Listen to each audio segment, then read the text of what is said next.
Hello everybody. आज के हमारे वीडियो का टॉपिक है घर्षण कोण और विराम कोण। क्लास 11 का सिलेबस है। इसके पहले हमने गति के नियम के चैप्टर पर पूरा टॉपिक कवर किया हुआ है। गति के नियम से लेकर संवेग, आवेग और रॉकेट नोदन, संवेग, संरक्षण, ये सब। तो आज के वीडियो में देखेंगे हम घर्षण को पूरा देख चुके हैं। घर्षण क्या होता है, घर्षण के कारण क्या होता है, घर्षण के प्रकार और नियम, ये सब भी हम देख चुके हैं। आज हम देखेंगे घर्षण कोण क्या होता है और विराम कोण क्या होता है और उनका डेरिवेशन क्या होता है। और यदि आपने हमारे चैनल को सब्सक्राइब नहीं किया तो जरूर सब्सक्राइब कर लीजिए ताकि हमारे और वीडियो भी आप तक पहुंच सके। चलिए आगे बढ़ते हैं। घर्षण कोण सबसे पहले देखेंगे कि घर्षण कोण क्या होता है ना।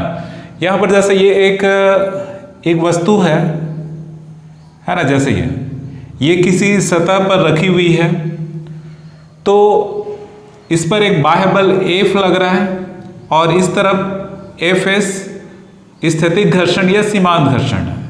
अब स्थैतिक घर्षण या सीमांत घर्षण मतलब वस्तु विराम अवस्था में ही है, गति अवस्था में नहीं है। तो इस प्रकार इस वस्तु पर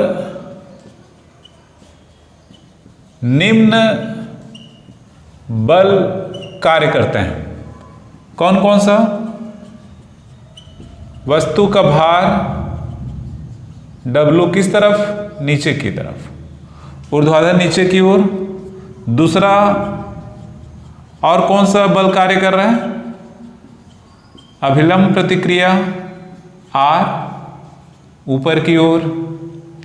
और तीसरा यहां पर है बाह्य बल F, ये किस तरफ है? दाईं ओर। और चौथा यहां पर है घर्षण। कौन सा घर्षण? सीमांत घर्षण या स्थैतिक घर्षण कह सकते हो, Fs, ये किस तरफ है? बाईं ओर। ये चार बल यहां पर कार्य कर रहा है। तो यहां पर जो घर्षण कोण की परिभाषा है मैं लिख दूं यहां पर, सीमांत घर्षण व अभिलंब प्रतिक्रिया का परिणामी है ना। सीमांत घर्षण व अभिलंब प्रतिक्रिया का परिणामी अभिलंब प्रतिक्रिया से जो कोण बनाता है, ठीक है। सीमांत घर्षण व अभिलंब प्रतिक्रिया का परिणामी अभिलंब प्रतिक्रिया के साथ या से जो कोण बनाता है ना। ध्यानपूर्वक समझना है। यहां पर बल क्या होता है? सदिश राशि होती है।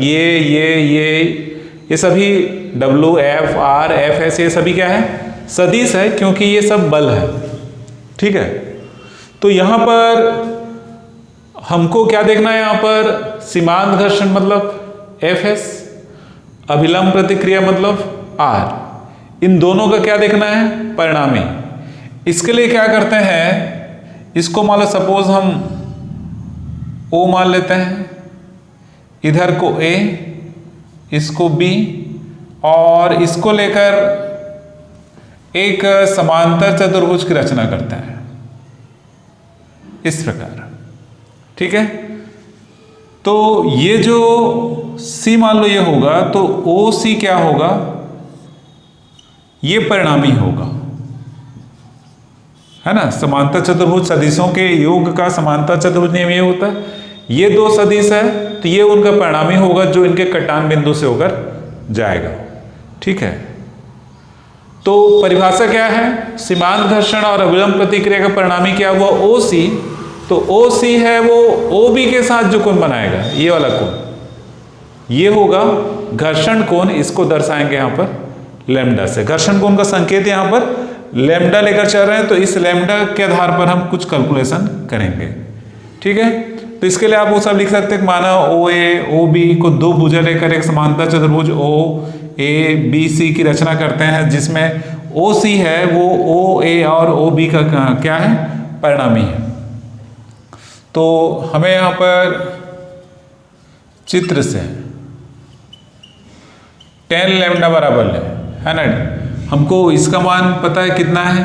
R। इसका मान कितना है ना। इसका मान ये क्या है, परिणामी है OC, है ना। हमको लंब और आधार चाहिए क्योंकि टेन ले रहे हैं। आधार मतलब ये है, इसका मान मतलब ये है, ठीक है। तो टेन लैम्डा बराबर क्या हो जाएगा इस समकोण त्रिभुज में, ये हो जाएगा BC, नीचे हो जाएगा, है ना, नीचे हो जाएगा OB, ठीक है। ये लंब होगा और ये होगा आधार। तो tan lambda equal to BC upon OB। BC कहें या OA कहें, एक ही है। ये BC और OA एक ही है क्योंकि समांतर चतुर्भुज है, और ये तो OB ही है। तो tan lambda equal to OA का वैल्यू यहाँ पर, है ना, OA का वैल्यू कितना होगा यहाँ पर FS, और OB का वैल्यू कितना है R, ठीक है।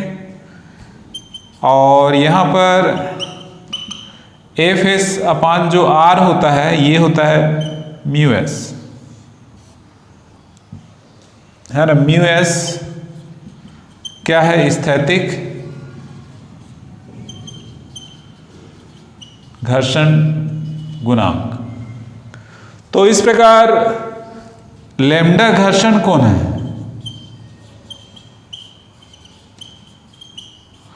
है ना, और टेन मतलब घर्षण कोण की स्पर्ज्या, ठीक है। घर्षण कोण की स्पर्ज्या स्थैतिक घर्षण गुणांक के बराबर होता है। क्लियर हो गया, ten lambda equal to μS। तो ये तो हुआ यहाँ पर किसके लिए डेरिवेशन, घर्षण कोण से संबंधित, ten lambda equal to μS आता है। अब हम देखेंगे, है ना, अब इसी में छोटा सा टॉपिक और है, विराम कोण। विराम कोण की बात करें तो इसके लिए यहां पर एक नत समतल लिया जाता है। नत समतल, है ना। नत समतल मतलब कैसे होगा, ये समतल है, ये एक तल है पर क्षैतिज है। नत समतल का मतलब होता है झुका हुआ समतल, जैसे ये ऐसा, ठीक है, झुका हुआ समतल। कोई तल ऐसा है तो क्षैतिज हो जाएगा, पर ऐसे है झुका हुआ, जैसे कहीं पर स्लोप होता है, ढलान होता है, तो वो नत समतल होगा।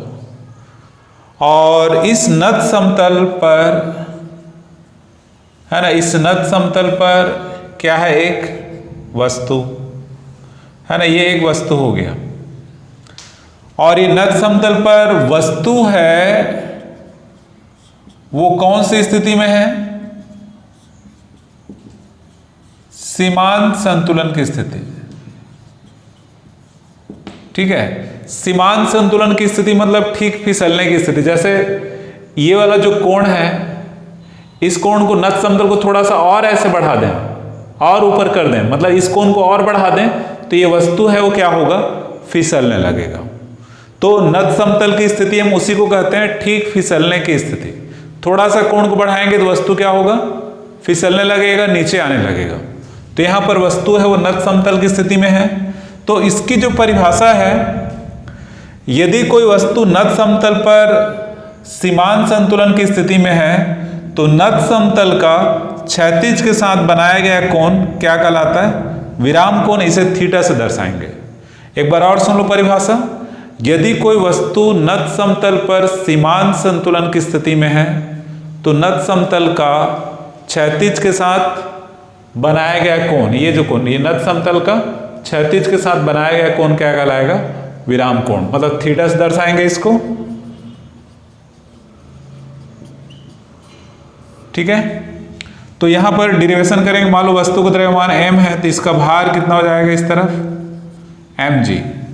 इस पर नत समतल के लंबवत इधर लगेगा प्रतिक्रिया बल R, ठीक है ना। वस्तु पर कौन कौन सा बल कार्य कर रहे हैं इसको हम देखें।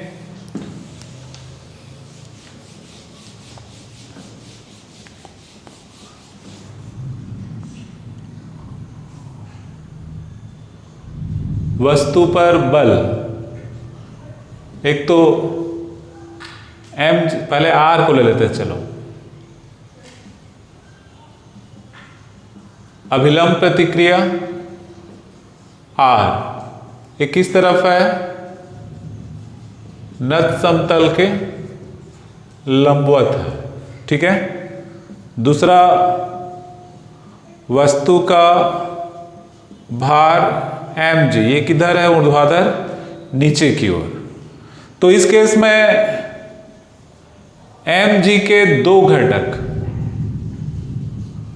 पहला mg cos थीटा है ना, mg ये जैसे ऐसे लेंगे तो ये एंगल भी क्या होगा? थीटा होगा। ज्यामिति से ये थीटा है तो ये भी थीटा होगा। तो mg का इस तरफ घटक होगा mg cos थीटा है ना, जिसके साथ थीटा कोण बनाएगा उधर cos में होता है, और इसके लंबवत इस तरफ mg क्या होगा? sin थीटा है ना। ये mg cos थीटा नत समतल के लंबवत, किस तरफ? नीचे। दूसरा इसमें mg sin थीटा नत समतल के अनुदिश नीचे की ओर। तो इस पर जब mg sin थीटा इस तरफ कार्य करता है तो इस तरफ Fs घर्षण बल है ना, अभिलंब प्रतिक्रिया तो है ही, Fs भी यहां पर कार्य करेगा। तो इसमें संतुलन की स्थिति में क्या होता है? जो Fs है वो mg sin थीटा को संतुलित करता है, जबकि R है वो mg cos थीटा को संतुलित करता है। तो यहां पर समीकरण 1 को समीकरण 2 से भाग देकर ये Fs बटे R है ना, इसको इससे भाग दे देते हैं तो इधर हो जाएगा mg sin थीटा बटे mg cos theta. mg cut जाएगा तो Fs अपान R बराबर क्या होगा? tan theta. और Fs अपान R बराबर फिर से क्या रखेंगे यहाँ पर? म्यू एस क्या? स्थैतिक घर्षण गुणांक tan थीटा। तो ये रिजल्ट आया अभी और ये रिजल्ट पहले आया था। तो इन दोनों रिजल्ट से mu S equal to tan theta होता है और mu S equal to tan lambda भी होता है। तो इन दोनों के आधार पर क्या लिख सकते हैं?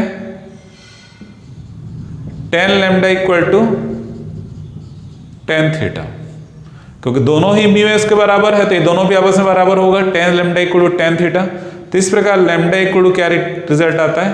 थीटा। मतलब घर्षण कोण बराबर क्या होता है? विराम कोण। मतलब घर्षण कोण और विराम कोण बराबर होता है।